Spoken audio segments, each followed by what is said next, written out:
रुहानी पीटीआई रहनुमा अली मोहम्मद खान ने इंकशाफ किया कि उनके दादा तहरीक पाकिस्तान के कारकुन थे। उन्हें अयूब खान की काबीना में नहीं होना चाहिए था। सबको अपनी गलतियां मानना पड़ेंगी। कभी हथकड़ी डाल के नवाज शरीफ की तरह जहाज में बैठा के मुल्क से दरबदर कर दो, कभी बेनजीर भुट्टो की तरह शहीद की तरह। बाप फांसी पे चढ़ चुका है, बेटी को पाकिस्तान में रहने की इजाजत नहीं, मां समेत उसको मुल्क से दरबदर कर दिया गया।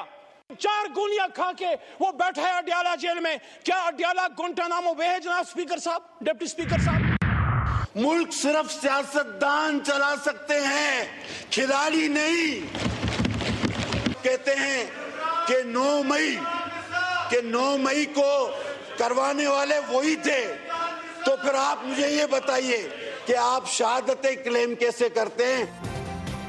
अब्दुल कादिर पटेल पीटीआई पर बरस पड़े। अगर 9 मई उन्होंने किया तो आपके लोग वहां क्या कर रहे थे? तहरीक इंसाफ से सवाल। जियाले रहनुमा ने फारूक सत्तार को बाबू भाई कह दिया।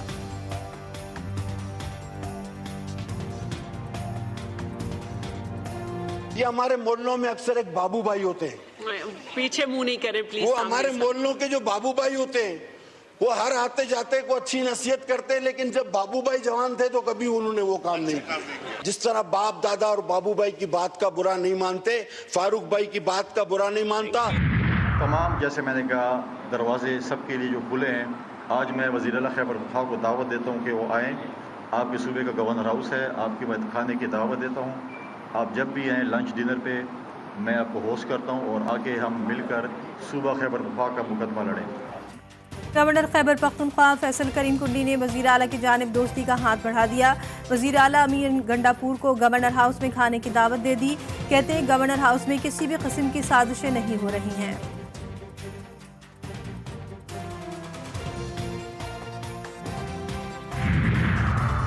जेयूआई और पीटीआई के ग्रैंड अलायंस में रुकावट की वजह सामने आ गई। मौलाना फजलुर रहमान का मौलाना मोहम्मद शेरानी के साथ बैठने से इनकार। असद कैसर, महमूद अचकजई और दीगर रहनुमाओं की जमीयत उलमा इस्लाम के सरबराह को मनाने की कोशिशें जारी।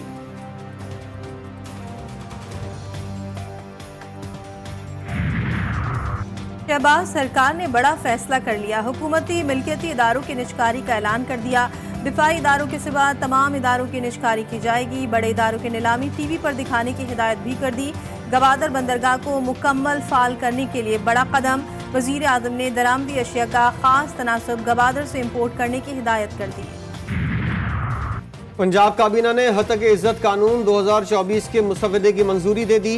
स्पीकर की स्टेक होल्डर से मुशावरत जारी। मलिक अहमद खान ने सहाफती तंजीमों PBA CPNE से राब्ते की तलब कर ली। कानून असेंबली से कल मंजूर कराए जाने का इम्कान। खुसूसी कमेटी का इजलास में तहफ़्फ़ुज़ात का इज़हार। अपोजिशन अरकान ने शिरकत नहीं की। IMF मिशन का ट्रैक एंड ट्रेस सिस्टम की नाकामी और टैक्स वसूलियों में सुस्तरवी पर तशवीश का इजहार। FBR की डिजिटलाइजेशन का मंसूबा जल्द मुकम्मल करने का मुतालबा भी कर दिया। मिशन का ज़रई इनकम टैक्स के मौसर नफाज के इक़दामात पर भी जोर।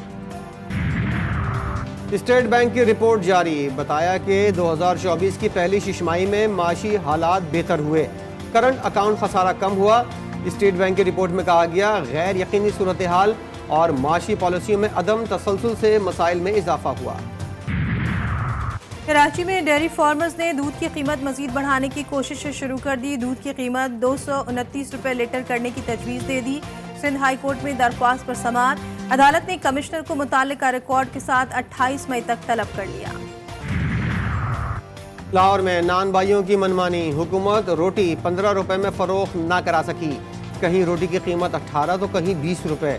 शहरी कहते हैं सरकार ने फैसला किया है तो उस पर अमल दरामद भी कराए। पेशावर में रोटी की कीमत का तनाज़ा फिर खड़ा हो गया। नान भाई एसोसिएशन ने 100 ग्राम रोटी की कीमत 10 रुपए कम करने का फैसला मुस्तरद कर दिया। कोयटा सर्की रोड पर 10 साल असद का कत्ल। पुलिस ने 4 बच्चों को गिरफ्तार कर लिया। मुल्ज़िमान की उम्रें 13 से 14 साल के दरमियान है।